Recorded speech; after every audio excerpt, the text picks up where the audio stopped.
With the start of a new year, it is also the beginning of a new athletic calendar for schools and also the Sports Commission. The Sports Commission saw it fit to start it off right with a formal meeting with all physical education department heads and principals of the various high schools. The meeting addressed many issues arising from within the commission and also the high schools. Director of Sports Commission Alvin Parker said that the purpose of the meeting was to establish an action plan for 2010.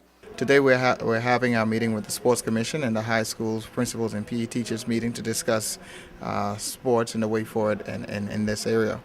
Right now we're still in discussion with most of the principals and PE teachers about the first event for this year, which is the high school and primary school National Track and Field Championships. We are putting matters on the table that arose last year and some challenges we faced trying to smooth it out so that this year things would run a lot smoother. Top on the agenda was the upcoming inter-high school track and field meet that all the schools are preparing for. Principal of the Clement Howell High School, Lloyd Farron, said that the meeting was needed to ensure that all sporting events run smoothly and not clash. And also he spoke of the events on the 2010 athletic calendar. At this meeting we got the opportunity to liaise with the representative of the Sports Commission in setting the dates for the various sporting events coming up, so that these sporting events doesn't clash with school events, and that's why this meeting was very, very important. The events coming up this year, we will begin with an invitational relays, the Clement Howell Relay on the 13th of February. Then they have the primary school track and field competition, inter-primary school, and the inter-high school track and field competition will be on the 24th, 25th, and 26th of February. Then we'll have softball to close off this term in March. There's also table tennis coming up, netball and basketball at the end of the school year.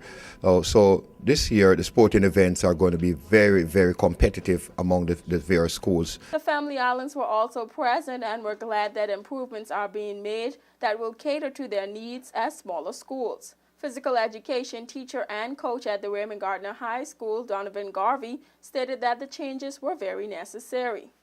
My focal point, what I brought to this meeting, was primarily participation at the meet for my first formers, because the age stipulations that they had sent us earlier this year or sometime last year would eliminate the first formers to most of the government high schools.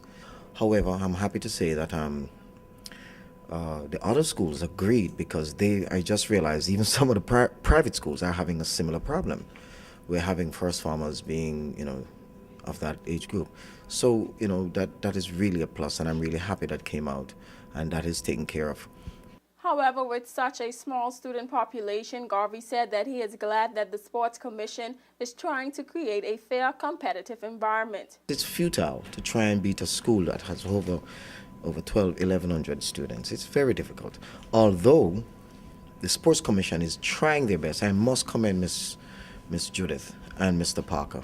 They are trying to make it a level playing field in saying that each school can only register 70 students, 70 athletes. Also, there has been an increase in the participation level with 3 more high schools on board.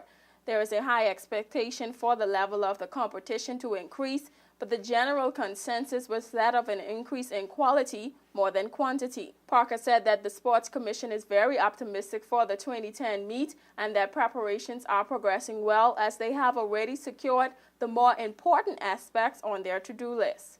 Well, right now, one of the things that we were able to do is to secure housing arrangements for the kids. We know it poses a lot of challenge trying to find accommodations for the traveling schools.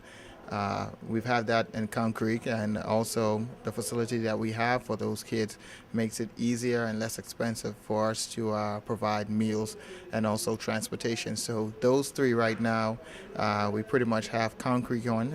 It's just a matter of us coming through on our end with payment, but that's a lot off of the Sports Commission and what we have to do to make this event happen for the traveling teams.